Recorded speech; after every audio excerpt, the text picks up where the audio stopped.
এখানে যে কোশ্চেনটা আছে সেখানে বলা হয়েছে যে দুটি সংখ্যার অনুপাত হচ্ছে 4:5। সংখ্যা দুটি যদি লসাগু 60 হয় তাহলে গসাগু কত হবে। এখানে যেটা দেওয়া আছে সেটা এক্স্যাক্ট নাম্বার দেওয়া নেই, এই সংখ্যা দুটোর অনুপাত দেওয়া আছে। তো অনুপাত যদি দেওয়া থাকে তাহলে সর্বপ্রথমে সেই নাম্বারগুলো ধরে নিতে হয়। মনে করলাম প্রথমকার সংখ্যাটা হচ্ছে 4x আর দ্বিতীয় যে সংখ্যাটা হচ্ছে সেটা হচ্ছে 5x।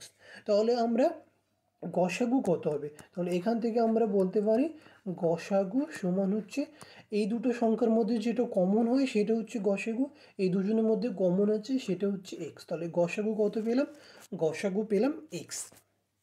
তাহলে লসাগু কত হবে, লসাগু হচ্ছে এই দুটো সংখ্যার সেটা হচ্ছে 4x ইন্টু 5x। তাহলে আমরা যদি লসাগু বের করি সেটা পাবো একটা 4 ইন্টু 5 ইন্টু এক্স, তাহলে কত পেলাম 20x। তাহলে এই দুটো সংখ্যার লসাগু হচ্ছে 20x।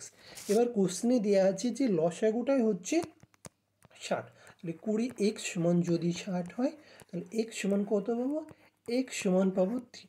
আর এই এক্সটাই হচ্ছে গসাগু, তাহলে গসাগু কত হবে, গসাগু হবে 3।